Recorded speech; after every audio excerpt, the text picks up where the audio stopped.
Ao nosso amado pastor, Deus o abençoe, deixou a sua igreja para estar conosco, a convite da nossa SAF também, nós endossamos o convite, é uma alegria tê-lo aqui conosco, viu? Deus o abençoe. Eu agradeço o convite enviado aí pela SAF, pessoa da Cleide, da Marilda. Agradeço também a Deus pelo privilégio de saber que aqui também a SAF trabalha, funciona como em todas as igrejas desse presbitério, e também saber que não só a SAF, mas a igreja tem se preocupado sim com a nossa nação. E desde que começaram, como foi já citado aqui, desde que começaram as manifestações, as igrejas presbiterianas têm se levantado também para orar. Talvez alguns concordem, outros não concordam, esse não é o fato. O fato é que nós devemos orar pela nossa pátria e pedir que Deus realmente esteja abençoando as lideranças do nosso país para que a justiça ela seja mais vista, seja mais praticada em todos os recantos do nosso país, em todas as áreas. E eu trago aqui o abraço então da Igreja Presbiteriana de Hortolândia, daquele conselho que também me cedeu o espaço para que eu pudesse estar aqui.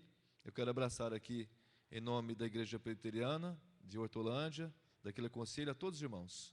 Que Deus abençoe ricamente as suas vidas. E pensando em que traria para falar a igreja, neste momento de gratidão e de culto de gratidão, eu pensei também em falar sobre culto. Culto é o espaço que realmente Deus deseja ter na nossa vida. É a nossa maior atividade humana. Alguns teólogos definem que nós, crentes, nós somos chamados com duas tarefas. A primeira ela é vertical, ela é adorar a Deus, mesmo no meio do povo, em conjunto, adorar a Deus e pregar o Evangelho. Adorar a Deus. Adorar a Deus e culto envolve todos os atos da nossa vida. E um texto bastante relevante para este assunto, de fato, eu acho que quase todos concordam, que é Romanos capítulo 12, exatamente, Romanos capítulo 12. Vamos ler então esse texto? Romanos capítulo 12, apenas os versos 1 e 2.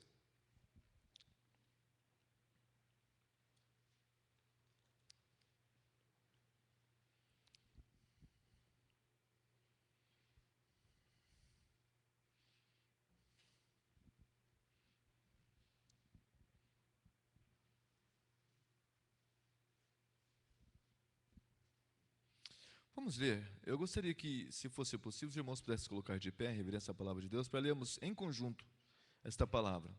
Todos juntos, vamos ler?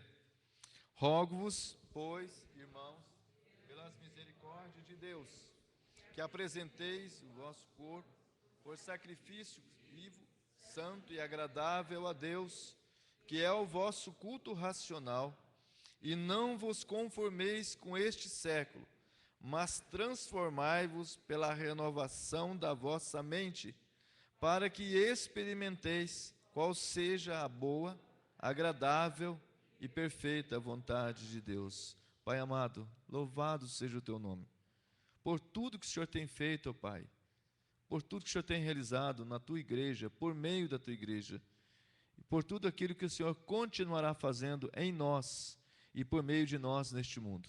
Senhor amado, ajuda-nos também a entender o propósito do Senhor, a vontade do Senhor, e mais do que isso, a experimentá-la no nosso dia a dia.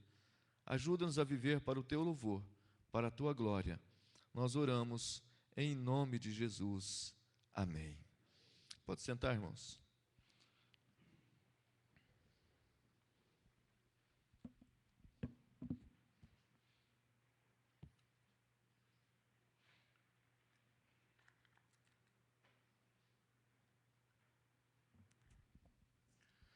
Eu acredito que os irmãos têm conhecimento de que muitas celeumas, muitos problemas no seio da igreja evangélica como um todo, e até mesmo muitas divisões de igreja surgiram por causa de culto, de forma de culto, liturgia, o que se deve ter dentro do culto, o que não deve ter, que instrumentos ter no culto, que instrumentos não ter. E isso é interessante porque, quando a gente olha para a Bíblia nunca se preocupa tanto em forma de culto.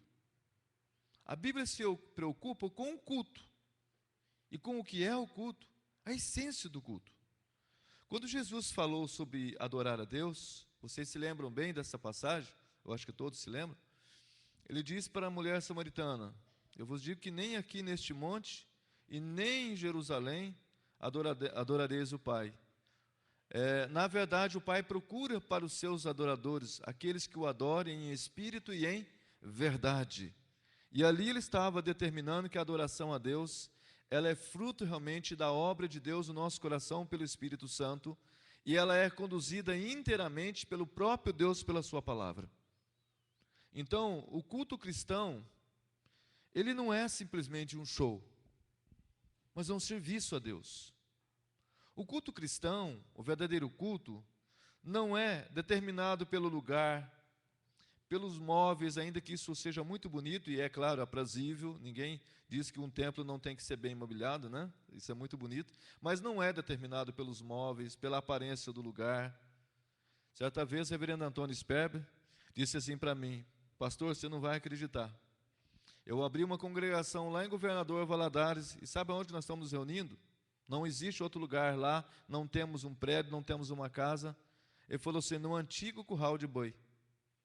Tem lá uma taperinha, lá um bairro bem carente. É o único lugar que nós encontramos para abrir aquele trabalho. Claro que depois eles construíram um templo. Mas não importa o lugar, a aparência do lugar, não importa os móveis, nada disso. Deus adorado em espírito e em verdade. O culto não é um ritual, não é uma cerimônia religiosa. Ainda que o nosso culto tenha as partes, tenha a liturgia, e isso também dirigido pela própria palavra, mas não é simplesmente um ritual. Mas o que é o culto, então? Essa natureza do culto, quando a gente fala o que é o culto, nós estamos falando sobre a natureza do culto. Essa natureza do culto cristão, ela é determinada aqui por Paulo. É claro que ele não define a palavra culto em si. Ele mostra as partes deste culto, ele mostra as características desse culto, e ele nos ensina que o culto é mais do que cantar num templo. É mais do que simplesmente fazer uma oração, é mais do que simplesmente ter um momento de adoração e louvor, é muito mais do que isso. Culto envolve toda a vida, toda a nossa existência, tudo aquilo que nós pensamos, tudo aquilo que nós falamos. Então, prestar culto a Deus é uma adoração conforme a sua palavra, segundo o que Ele prescreve, e que envolve toda a vida, em toda a sua integralidade, toda a vida. Quando nós olhamos para o texto de Romanos, nós estamos conversando com Paulo, e Paulo conversando com a gente, claro, inspirado pelo Espírito Santo. Estamos aqui num diálogo com ele falando para nós, pelo poder de Deus, e a gente não pode se esquecer que ele estava escrevendo para a capital do império, onde de fato os cultos pagãos eram muito populares, onde ali o culto também ao corpo, né, era muito comum, pelos bacanais que existiam lá, né, no Império Romano, na casa do imperador, no palácio do imperador. Mas também nós não podemos esquecer que em todos os lugares, principalmente em Roma, já agora quando Paulo escreve, pelos anos 56 a 58, os judeus já haviam voltado, depois de um certo esvaziamento por ordem de Cláudio, no ano 51, que eles saíssem, 49, que eles saíssem de Roma. E ali também existem muitos judeus, que são judeus que estão acostumados com rituais do templo de Jerusalém. Eles estão acostumados com aquele culto que era prestado com animais, com vítimas. E diante de tudo isso, Paulo começa então a escrever a carta aos Romanos, falando que o verdadeiro evangelho, ele é o poder de Deus para a salvação de todo aquele que crê. E ele descreve então, do capítulo 1 ao capítulo 8, o evangelho, e depois ele entra mais pessoalmente na questão da salvação dos judeus, a questão do desígnio de Deus, no que diz respeito à sua soberania, ao seu poder. E quando ele termina o capítulo 11, diante da magistral obra de Deus, diante de toda a soberania de Deus, da profundidade do ser de Deus, diante da abrangência desta obra, diante do poder de Deus para realizar tudo o que ele realizou e continuaria realizando, Paulo, então, trabalha uma doxologia falando dessa profundidade, deste poder, deste domínio, desse Deus soberano que não precisa pedir conselho a ninguém, desse Deus que quer ser adorado. E inclusive o verso final diz assim: porque dele, é um cântico que nós cantamos, né? Porque dele e por meio dele e para ele são todas as coisas, a ele, pois, a glória eternamente, amém. Ele termina com uma expressão de culto, com a expressão cultica. E a partir daí, ele começa: rogo-vos, irmãos, pelas misericórdias de Deus. Paulo, ele é muito polido com os romanos, porque justamente não tinha visto os romanos ainda. O povo que estava em Roma, ele não tinha visitado. E ele escreve uma carta altamente teológica, mas também uma carta onde ele escolhe bem as palavras. Ele diz a eles: olha, eu passo a rogar a vocês, ou a exortar a vocês, que prestem atenção agora no que eu vou falar, sobre a questão do culto, o culto que agrada a Deus. E, na verdade, esse termo é retirado, ou melhor, é colocado neste ponto aqui, culto racional, só nessa carta. Ele não usa essa palavra em outras cartas, e a gente costuma dizer: mas o que é culto racional? Muitas pessoas, para tentar ajudar, né, falaram assim: não, esse culto é um culto espiritual, e algumas versões trazem culto espiritual, mas a palavra espiritual não aparece no texto. Esse culto, chamado culto racional, vem de uma palavra que significa realmente um culto intelectual, vem da ideia de um culto lógico, vem da palavra que hoje nós traduzimos como lógica. Vem dessa ideia de que tudo aquilo que nós fazemos tem que ter uma harmonia com aquilo que eu professo. Tudo aquilo que eu falo tem que ser harmônico com aquilo que eu creio. Tudo aquilo que há dentro de mim, tudo aquilo que há na minha intelectualidade, no meu coração, tudo aquilo que Deus faz no meu interior, tem também que ter uma harmonia com aquilo que eu faço no meu dia a dia, através do meu corpo, através da minha vida. E aí é que tem a ideia, ou traz a ideia, Paulo traz a ideia do culto que é racional. Ou seja, é um culto que faz sentido diante de Deus. É um culto que pode ser testemunhado, percebido por todas as pessoas. Por isso que é um culto completo, um culto que agrada a Deus. E é claro que, como irmãos em Cristo Jesus, que vocês são, como aqueles que estão ouvindo a palavra de Deus, eu tenho certeza que vocês querem, desejam agradar a Deus no dia a dia. Vocês desejam viver para o louvor dEle. Vocês desejam viver para a sua glória. Então não se esqueçam, quando você ouvir a palavra culto racional, entenda isso: culto racional é aquele que envolve toda a nossa vida, é aquele que envolve todo o nosso ser. Mas Paulo dá aqui, então, algumas características para que a gente possa compreender este culto. A primeira coisa que ele coloca, ele apresenta as misericórdias de Deus como sendo o fundamento deste culto. Ou seja, toda a obra de Deus em Cristo Jesus, ela foi realizada por Deus, ela foi realizada pelo Pai, e isso nós temos abundância dessa palavra misericórdia em Romanos, que é citada 10 vezes, para classificar, para designar o fato de Deus ter olhado para o mundo, de Deus ter vindo ao mundo em Cristo Jesus, o fato de Deus ter amado o mundo, e mais do que isso, né, o fato de Cristo ir à cruz e lá Deus reconciliar consigo o mundo, e mais do que isso, o fato de Deus te chamar, de Deus me chamar, de Deus nos justificar, de Deus nos santificar, de Deus nos glorificar em Cristo Jesus, ou seja, fazer a obra completa sem que você merecesse, sem que eu merecesse. A palavra misericórdia é uma palavra muito interessante, porque é aquela que designa o olhar de Deus e o mover de Deus em relação ao ser humano, em relação ao que ele vê. Nós estávamos, como Paulo diz, perdidos na miséria do pecado. Nós estamos também num mundo de pecado. Temos visto pessoas debaixo do pecado, escravizadas pelo pecado, e Deus se move, Deus se compadece, Deus se curva a este mundo no sentido de volver-se a Ele, para atingir os pecadores que não têm nenhuma maneira de voltar-se para Deus.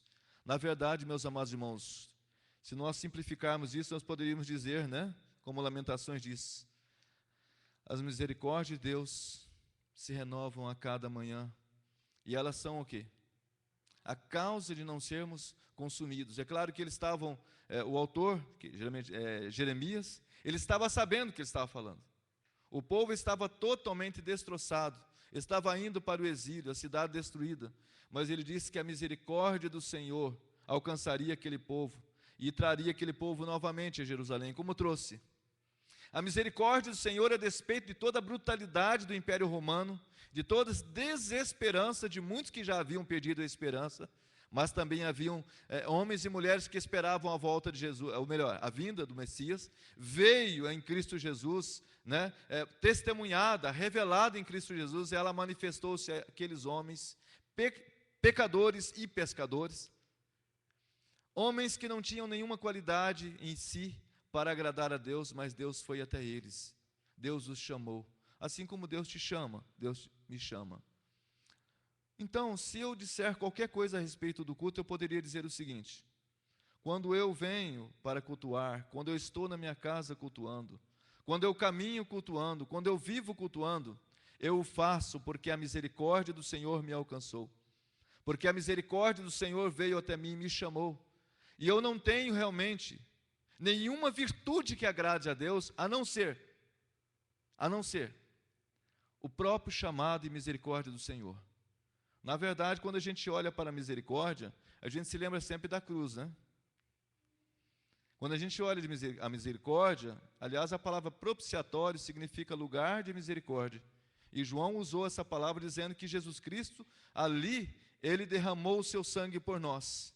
Então, quando eu estou cultuando, eu sempre devo me lembrar da cruz, porque lá em Isaías 53, a Bíblia diz que a Deus agradou moê-lo. A única coisa que agradou a Deus e a justiça de Deus, a única coisa que satisfez essa justiça, foi o sacrifício de Jesus Cristo. E é fundamentado nesse sacrifício que nós somos convidados a cultuar, a adorar a Deus. Paulo reconhece isso. Paulo reconhece que os romanos eram realmente homens que deveriam adorar baseados nessa misericórdia. A cada manhã, quando se levanta, qual que é a primeira atitude sua? Agradecer a Deus pelas misericórdias deles que te guardou. Agradecer a misericórdia dele que, pelo seu Espírito, te ensinou enquanto você dormia. A cada momento que você está dirigindo o seu carro, que a Anhanguera nossa toda tumultuada, Bandeirante, o trânsito de Campinas, e que você escapa de algum acidente, aqui ou ali, que Deus te guarda, o que você faz? Agradece a Deus, a misericórdia dele que te livrou. Então a misericórdia de Deus realmente ela está entranhada nos nossos corações, e ela é ministrada a nós pelo Espírito de Deus a todo momento. E eu digo mais, a única razão pela qual você adora, pela qual você cultua, é porque Deus te chamou, é porque Deus usou de misericórdia sobre você, sobre nós. Por isso nós devemos dar realmente graças a Deus. Se nós estamos aqui, se nós podemos cultuar, se nós vamos aqui acolá, se a nossa vida é um culto a Deus, é porque Ele é a razão deste culto, Cristo Jesus. É fundamentado nele, é para a glória dele. É por isso que toda a glória deve ser dada a Ele, como diz aí o verso de número 36. Mas há uma outra coisa interessante desse texto. Ele fala assim, olha, pelas misericórdias de Deus, que apresenteis o vosso corpo. É interessante porque muitos dos intelectualistas de Roma, formados em escolas gregas, achavam que o corpo humano não tinha valor nenhum diante dos deuses. O corpo humano era apenas o invólucro da alma. O corpo humano era apenas sede de prazeres baixos, prazeres que não podiam agradar os deuses. Isso eu estou dizendo da filosofia grega. É claro que havia também uma certa negatividade, mesmo diante daqueles que já conheciam a Deus de certa maneira. Não acreditavam que o corpo pudesse ser realmente instrumento do louvor e adoração a Deus. E quando Paulo fala que eles deviam apresentar, eu me lembro, e aqui eu coloquei isso, que o corpo é uma entrega total, completa, integral. E quando também nós falamos em corpo, nós lembramos o corpo de quem? De Jesus Cristo na cruz.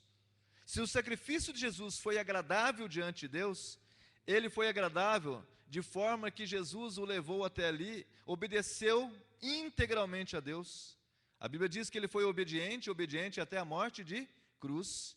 Ele obedeceu de uma forma completa, plena, e ele entregou-se inteiramente. No corpo de Jesus, os nossos pecados foram carregados, para que então ele pudesse formar um corpo chamado igreja. Mas esse corpo chamado igreja, que é composto de indivíduos, de pessoas que são chamadas e também seladas pelo Espírito Santo, também possui um corpo. O que é o corpo? A palavra corpo, que vem também do grego, é a soma de membros. É a soma de uma totalidade de membros para agir juntos. Se você quiser ter uma ideia de corpo, eu creio que você já leu várias vezes essa passagem, é só em 1 Coríntios capítulo 12. E é como se Paulo estivesse dizendo, olha, eu quero que vocês entendam que o corpo não é mais instrumento do pecado. Paulo disse, no capítulo 6, capítulo 7, que o corpo havia sido instrumento do pecado, mas agora eles já não estavam mortos mais. Agora o corpo era realmente instrumento de Deus.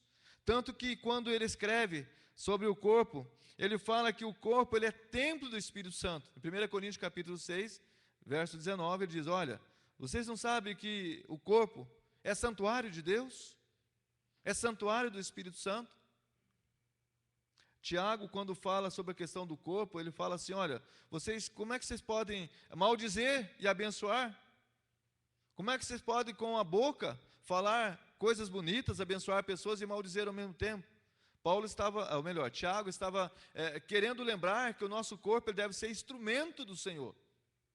Certa vez um missionário chinês, viajando num trem, e ao ir ali para o restaurante do trem, para ali se deleitar ali numa refeição, alimentar-se, ele conta que ele foi cercado ali por antigos amigos.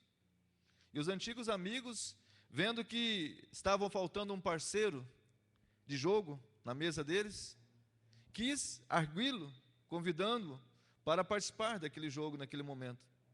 Ele se vira para os seus amigos e diz assim, as minhas mãos ficaram em casa, eu estou sem minhas mãos. E todos eles olhando com o olho arregalado, aquilo que eu não consigo fazer, olhando com o olho arregalado, mas olha, esse cara, além de ser crente, ainda é doido. Como que não tem mãos? Ali estão suas mãos, o par de mãos que ele tem, bem grande ainda. Ele disse, essas mãos não me pertencem mais. Essas mãos pertencem ao Senhor. E eu as uso para abençoar vidas. Eu as uso para manifestar a vida de Cristo Jesus. Quando Paulo fala sobre o corpo, ele está falando exatamente sobre isso. De que o nosso corpo ele deve ser apresentado a Deus para que Deus o use para a glória dele. Em Romanos capítulo 6, os irmãos vão acompanhar lá esse versículo. Romanos capítulo 6, verso 14, há uma fundamentação deste argumento que é muito interessante. Melhor, o verso 13 e 14.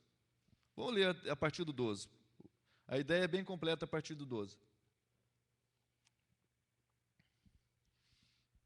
Não reine, portanto, o pecado em vosso corpo mortal, de maneira que obedeçais às suas paixões, nem ofereçais cada um os membros do seu corpo, como ao pecado, como instrumento de iniquidade, mas oferecei-vos a Deus como ressurreto dentre os mortos, e os vossos corpos, vossos membros a Deus, como instrumento de justiça, porque o pecado não terá domínio sobre vós, pois não estáis debaixo da lei, e sim da graça.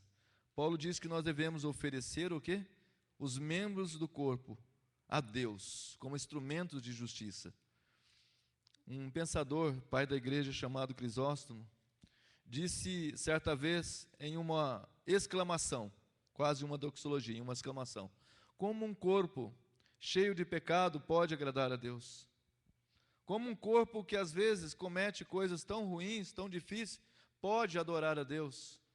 Como um olho que contempla o mal e que às vezes peca, porque é vencido pelo mal, pode adorar a Deus? Como mãos que são feitas para adorar a Deus, mas muitas vezes estão metidas com o pecado, com a impureza, pode adorar a Deus? E ele mesmo responde dizendo, quando as mãos dão àquele que tem fome, elas podem adorar a Deus. Quando os lábios e a boca pregam o Evangelho e falam das grandezas de Deus, ela pode adorar a Deus. quando os pés são velozes para caminhar junto com aquele que está realmente sem Cristo, com aquele que está debaixo do pecado, e falar a ele do Evangelho, eles também adoram a Deus porque os pés se tornam formosos. Quando o corpo, então, é usado, é instrumento de Deus para propósito dele, sim, nós podemos adorar a Deus através do nosso corpo. Se nós não o adoramos através do nosso corpo, tudo isso aqui se torna inútil, sem sentido o que nós estamos fazendo aqui. Então o culto não é mais racional, ele se torna irracional. Ele não é mais lógico, se torna ilógico. O culto, na verdade, segundo Paulo, ele não é apenas uma atitude interior, ele não é apenas uma atitude intelectual, mas o culto se manifesta quando um crente coloca-se à disposição do Senhor no seu dia a dia, para falar às pessoas sobre Cristo, para cantar louvores de adoração, para, na verdade, edificar pessoas que estão, quem sabe, numa Unicamp da vida, num lugar onde realmente só vê o fim do túnel, e não vê a luz do fim do túnel. Mas podemos ser usados lá, onde pessoas só usam droga em praças como aquelas ali no centro da cidade, perto da Moraes Salles, e outras coisas praticam ali, onde nós podemos ir lá e conhecer pessoas, e falar para eles que Jesus reina, e que Jesus reina em nossa vida. É assim que nós podemos adorar a Deus, é assim que nós podemos cultuar a Deus. Então o culto envolve toda a nossa vida. E, portanto, como eu disse, o culto, ele é uma entrega completa, integral. Quando eu digo que creio em Deus, mas os meus atos, as minhas palavras e o meu corpo faz outra coisa, isso é uma negação do verdadeiro culto, da verdadeira adoração. Mas ele continua dizendo, ele é vivo, santo e agradável a Deus. Quando a gente olha para este culto, então, como eu disse que é integral, eu fico pensando, será que este culto, através do meu corpo, realmente é vivo, é santo, é agradável a Deus? Essa é uma resposta, como eu disse, que Paulo dava para os judeus que estavam acostumados com rituais mortos do templo. Era ao mesmo tempo uma resposta que Paulo dava a gregos que estavam acostumados em falar que o corpo não servia para nada. Ele diz, olha, quando nós fazemos assim, nós podemos ter certeza que nosso Deus aceita o nosso culto. Porque nós somos pessoas vivas porque o Espírito Santo está em nós.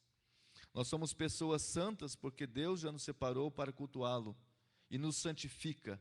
É Ele que purifica nosso lábio, a nossa boca, os nossos membros. E este sacrifício é agradável porque Cristo já fez a sua obra por nós, em nós, e nos usa para a sua glória.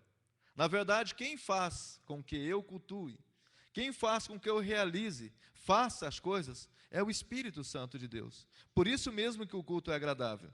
Interessante que há algumas expressões que eu já ouvi, e eu não estou criticando as expressões, e nem discordando inteiramente, eu estou apenas refletindo. Senhor, que esse culto, o nosso culto, seja agradável. Não olha muito, para a nossa pequenez, para os nossos pecados, mas olha, Senhor, aceita o nosso culto. E é claro que essa pessoa está sendo sincera, não estou dizendo que ela não está sendo. Mas lembre-se, o nosso culto, ele é só agradável a Deus porque Deus, de fato, nos aceita em Cristo Jesus. O único ser que realmente pode fazer alguma coisa por nós, e fez e continua fazendo, é Jesus Cristo. Jesus Cristo está no céu intercedendo por nós, está agindo em nós, por intermédio de nós, nos tornando então vivos, nos tornando santos e agradáveis ao Pai, e é a presença dEle que nos faz realmente cultuar, bendizer, adorar, e é claro que todo culto que é feito em Cristo Jesus é agradável e é aceito por Deus. E glória a Deus por isso, porque muitas vezes nós temos dúvidas a esse respeito, mas será, Senhor, Viva para o Senhor, viva para Ele integralmente, e você será agradável ao Senhor. O nosso culto então só é aceito porque um dia Cristo ofereceu o seu corpo, o seu próprio culto ao Pai. É por isso que nós, como corpo de Cristo, podemos adorar a Deus em espírito e em verdade. Mas esse culto também requer renúncia dos padrões do mundo. Falando em padrões do mundo, Saiu um artigo muito interessante na Ultimato, até eu falei para minha esposa, eu vou levar essa revista dentro do carro, se der um tempinho eu vou reler o artigo. Não deu tempo. Cheguei quase 15 para 7 aqui, esqueci a revista lá dentro do carro, falei, não tem problema, mas eu lembro de algumas coisas que eu li. Aqui, ele tem um artigo que fala assim, do Éden ao jeitinho brasileiro. E é claro que ele quer falar ali sobre o jeitinho brasileiro e do jeitinho do mundo de entender as coisas. Porque Paulo fala aqui que nós não devemos nos conformar com este século, ou com este mundo. Ou, numa linguagem mais simples e mais próxima ao original, não vos amoldeis, não vos deixeis amoldar. Não permitam que vocês sejam moldados pelos pensamentos e pelas filosofias do mundo, ou deste século. Um exemplo simples. Um pensador, parece que é psicólogo, fala até na CBN, chamado Dicovati, alguém acho que já ouviu. Ele escreve em um dos seus artigos, ele diz assim, vai haver um dia em que as pessoas, em sua sexualidade, poderão passear entre a homossexualidade e a heterossexualidade, ou seja, o camarada pode ser tanto heterossexual como homossexual, livre sem problema algum. E explica isso com base em biologia, com base na psiquiatria e em outras filosofias humanas. Há um outro fato desse artigo que diz assim, agora, já que não conseguem combater mais as drogas, querem legalizar as drogas. Já que não conseguem dar uma solução para o aborto, querem fazer o quê? Querem legalizar também o aborto. Mas a Bíblia chama tudo isso aí de promiscuidade. Chama tudo isso aí de pecado. E é muito interessante como sutilmente, sorrateiramente, os padrões do mundo vão entrando dentro da nossa casa, dentro dos nossos lares, pela televisão, pelas revistas, pelos jornais. E é claro que não é que a gente está se amoldando a esses padrões. Estou dizendo que a gente está ouvindo isso dia a dia. A gente está presenciando isso dia a dia. Por mais que um governo tenha boa vontade, ele não consegue resolver as coisas e dar o jeitinho brasileiro. E o jeitinho brasileiro está desde, por exemplo, o pagamento de uma propina para não pagar a própria passagem do ônibus. Ou seja, dá lá uma merreca, não passa pela roleta, já vi isso muitas vezes, acontecendo, até esses casos mais sérios que nós citamos. E Paulo estava falando exatamente disso, porque no tempo de Paulo também havia imoralidade tal, que é vista hoje. E ele fala isso no capítulo 1, dos versos 18 até o verso 31, onde diz que as mulheres deixaram o contato natural das mulheres, e os homens também se inflamaram homens com homens, trazendo sobre si a ira de Deus. E Paulo está dizendo, olha, vocês que são chamados para cultuar, culto é sim, uma renúncia desses padrões, e dizer não a esses padrões. Ou seja, quando você vive o Evangelho, quando você prega o Evangelho, quando você traduz o Evangelho em atos, palavras e pensamentos, através da sua vida, através do seu corpo, você está dizendo um belo não ao mundo, um belo não aos argumentos deste século. E quando você faz isso, meus amados irmãos, acontece aquilo que Jesus falou, vós sois o sal da terra e vós sois a luz do mundo. Nós só teremos capacidade de pregar o Evangelho se nós estivermos dispostos também a enfrentar o mundo e a renunciar a este mundo e dizer um não a este mundo, não nos conformando a este mundo. Isso é culto perante Deus. Quando Deus olha para a sua vida e quando você é capaz de fazer isso, é claro que Deus se alegra, é claro que Deus se agrada, é claro que Deus realmente, com certeza, fica muito feliz com a sua atitude, com seus atos. E nós precisamos saber que renunciar ao mundo é dizer não a eles. No tempo de Paulo, havia um grupo que chamava Epicureus. Vocês já viram, lá em Atos, esse nome. E Epicureus, essa doutrina, essa filosofia de Epicuro, dizia que o fim principal do homem não é adorar a Deus e gozá-lo para sempre. O fim principal do homem é buscar o prazer. O prazer a qualquer custo. O prazer a qualquer preço. O prazer em qualquer hora, em qualquer momento. Ele afastava de si a ideia da morte. O cristão faz justamente o contrário. O cristão quer viver para a glória de Deus. Ele se satisfaz naquilo que agrada a Deus. Ele não busca o prazer, mas ele tem o prazer. Porque Deus, de fato, faz com que ele viva para a glória dele. É por isso que o fim principal do homem qual que é? Glorificar a Deus e gozá-lo para sempre. Nosso gozo, nosso prazer está em Deus e não nos parâmetros, e não nos pensamentos e nas filosofias deste mundo. Isto é culto a Deus. Mas Paulo ainda continua dizendo: e não vos conformeis com este século, mas transformai-vos pela renovação da vossa mente. Francis Schaeffer, um grande pensador, né, do século XX, ele escreveu alguns livros. Eu não sei se os irmãos já ouviram o título desse livro: A Morte da Razão, O Deus que se Revela, O Deus que Intervém. E ele traçou uma argumentação muito interessante. Ele falou assim: olha, a igreja, no afã de distanciar-se da racionalidade do século XIX, que invadiu os Estados Unidos e dividiu igrejas e até matou igrejas na Europa, a igreja foi diretamente para a espiritualidade, mas não a espiritualidade bíblica, a espiritualidade mística, e quis que o misticismo realmente resolvesse os seus problemas. A igreja então também dividiu-se mais uma vez, e criaram-se as igrejas que vocês conhecem, que são tomadas pelo misticismo e não pela verdadeira espiritualidade. E ele diz: é possível crer e pensar sim. É possível crer e entender as coisas com a nossa mente. Nós somos seres racionais. Nós somos seres que realmente temos intelecto. Podemos pensar e agir com a nossa mente. É por isso que Paulo traz também esta nota, dizendo que o verdadeiro culto, o culto racional, o culto lógico, que faz sentido, ele é um culto de uma pessoa pensante, que é renovado na sua mente dia a dia. Não faz sentido, por exemplo, um culto totalmente tomado por coisas que não são inteligíveis. Certa vez eu conversando com uma dessas pessoas, eu disse assim: tudo bem, mas você entende o que se fala lá? Ele disse: ah, pastor, tem intérprete. Eu disse: olha, eu já frequentei muitos deles, eu nunca vi ninguém interpretando para mim o que estava ali acontecendo. Porque primeiro, falam todo mundo em conjunto, o que é não recomendado por Paulo. 1 Coríntios capítulo 12 e 14. E, segundo lugar, não tem intérprete. Como que pode ser inteligível? Como que pode proceder? Como nós podemos entender? Mas Paulo trabalha a questão da mente, dizendo o seguinte, que a nossa mente, ela foi realmente formada por Deus para entender as coisas de Deus. É por isso que existe a palavra. A adoração, eu disse no começo da minha fala, é através da palavra. Aquele que não lê a palavra, aquele que não deixa realmente ser ensinado pela palavra, aquele que não deixa a sua mente ser cheio da palavra de Deus, não tem como cultuar a Deus de uma maneira racional. Ou seja, de uma maneira lógica, de uma maneira inteligível, de uma maneira que as pessoas possam entender.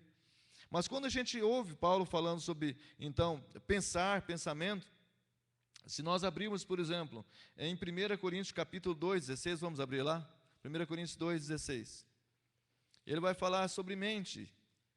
E quando ele escreve a igreja de Corinto, é claro que ele escreve isso de uma maneira magistral, e justamente a igreja que precisava ouvir essa mensagem, ele fala assim que nós temos que ter o quê? Porque quem conheceu a mente do Senhor, que o possa instruir? Nós, porém, temos a mente de Cristo. Quando ele fala isso, ele está dizendo que, é claro que só o Espírito Santo de Deus pode compreender todas as coisas do Pai e do Senhor Jesus Cristo. Mas nós podemos ter sim, de Cristo, os ensinamentos e a maneira correta de adorá-lo e de servi-lo. Porque Cristo é o cabeça da igreja. Quando o Espírito Santo foi doado a cada um de nós, foi dado, e nós somos selados, o Espírito Santo nos faz lembrar da palavra. Não foi esse o objetivo pelo qual o Espírito Santo foi enviado aos discípulos? Quando Deus enviou o Espírito Santo aos discípulos, ele disse: olha, ele vos lembrará tudo o que eu vos disse, e vos fará testemunhar diante das autoridades. Não cuideis do que falar, porque naquele momento ele vos dará o que vocês têm que falar, mas lembrando da palavra. Por que a palavra foi registrada? E por que nós hoje temos a Bíblia? Para que nós possamos criteriosamente estudar a palavra, reter a palavra, e aí então entender as coisas de Deus, discernir as coisas de Deus através da palavra. Quando Paulo escreve sobre o nosso pensamento, ele diz que o nosso pensamento ele deve se ocupar de tudo que é bom, não é isso? De tudo que é justo. E quando Paulo escreve aqueles versículos do capítulo 4 de Filipenses, verso 8, 9 e 10, ele diz que tudo aquilo que eles haviam aprendido com ele, eles deveriam também praticar. Ou seja, quando nós somos transformados por Deus, nós somos transformados dia a dia, momento a momento, pela iluminação do Espírito de Deus. Paulo escreve aos Efésios capítulo 1, versos 8, rogando a Deus que ilumine o coração e a mente daqueles seus leitores, para que eles possam entender plenamente a palavra, para que eles possam entender o que está escrito, para que eles sejam pessoas conduzidas numa adoração verdadeira. Meus amados irmãos, nós não podemos deixar de ler a palavra. Por outro lado, nós não podemos deixar de rogar o Espírito Santo de Deus que transforme a nossa mente. Nós só seremos capazes de dizer não ao mundo se nós também formos transformados em nossa maneira de pensar. Porque se nós formos transformados segundo a palavra, nós vamos agir segundo a palavra, nós vamos viver segundo a palavra. Mas, para encerrar, por que Deus te chama como um cultuador, um adorador que faça isso de uma maneira, como eu disse, lógica, de uma maneira inteligível? Por que Deus te chama? Qual a finalidade última que Deus deseja que você o adore, baseado na misericórdia única dEle, no chamado dEle, que o adore de maneira integral, através do seu corpo, da sua vida, que o adore sabendo que você realmente é uma pessoa santa diante de Deus, viva, que é uma pessoa que realmente o agrada com a sua vida, que o adore dando ao mundo o verdadeiro testemunho de quem é o Senhor que nós adoramos, dizendo não ao mundo, deixando-se transformar por essa palavra do Senhor. A finalidade última é para que você experimente e comprove a vontade de Deus na sua vida. Agora eu quero lembrar aquilo que nós falamos lá sobre o fim principal. Qual que é o fim principal do homem? E gozá-lo para sempre. Paulo diz, quando fala da lei, que a lei é santa e o mandamento é santo, justo e bom. Paulo, ao descrever a vontade de Deus, ele diz também que a vontade de Deus é o quê? É boa, agradável e perfeita. Mas aí você pode dizer, pastor, mas como alguém não querer isso? Se a vontade de Deus é boa, agradável e perfeita, então eu quero, você quer. Bom, uma coisa é querer, uma coisa é saber a vontade de Deus, a outra coisa é experimentar a vontade de Deus. Se você não está realmente com o coração totalmente aberto para dar os primeiros passos que Paulo fala aqui neste versículo, você não tem como experimentar a vontade de Deus. Significa que se você cultua não baseado e não motivado pela misericórdia de Deus, você não experimentará a vontade de Deus. Significa dizer que se você não se envolve integralmente em adorar a Deus, em servir, porque a palavra também culto é serviço a Deus, em servir a Deus no seu dia a dia, em dizer não ao mundo, em ser transformado pela palavra, você não experimentará a vontade de Deus. A vontade de Deus, ela é realmente o resultado de um processo que se inicia na cruz, que passa por uma entrega, uma consagração total, que é fruto de uma transformação em santidade dia a dia.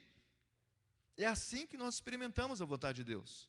Então, quando você olha para o que Paulo está dizendo, ele deseja, né, que os cristãos, os seus ouvintes, vivam isso na prática.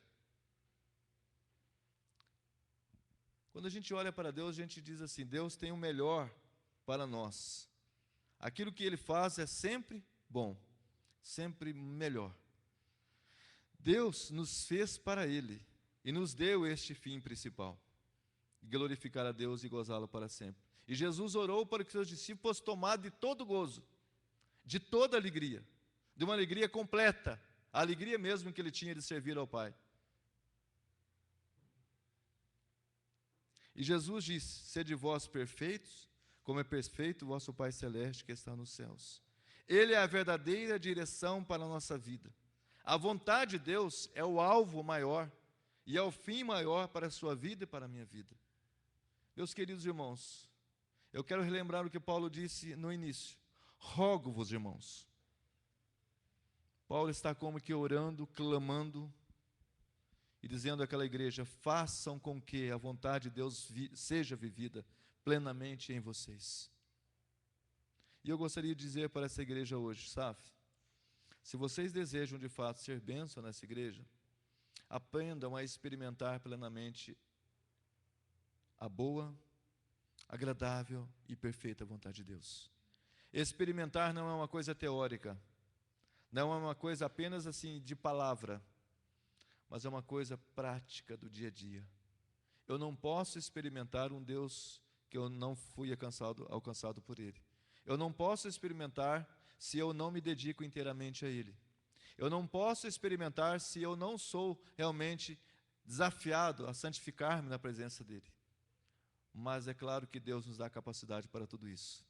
Deus nos selou e nos chamou pelo seu Espírito. Deus nos chamou para sermos verdadeiros adoradores, que o adorem em espírito e em verdade. Você pode fazer isso. Quanto tempo você tem dedicado para Deus dia a dia? Quanto tempo você tem dedicado para o estudo da sua palavra? Quantas pessoas que ao olhar para você, ao ouvir as suas palavras, ao ver o seu andar, o seu falar, podem ver em você um cristão de verdade? Quantas pessoas que são alcançadas pelos pensamentos e pela transformação da sua mente que você reproduz em palavras, em atos? Quantas pessoas são alcançadas? Pensemos nisso. Pensemos que nós somos, na verdade, um culto ambulante a Deus. É esquisito isso, um culto ambulante? Nós somos pessoas que cultuam a Deus com tudo que somos. Nós somos o instrumento de Deus para que nós possamos ser bênção para o mundo. Se você deseja ser bênção para o mundo, cultue a Deus dessa forma, e Deus realmente será muito glorificado na sua vida, no seu corpo, no seu lar. Que Deus abençoe a igreja, fortaleça a igreja, para que assim o seja. Amém?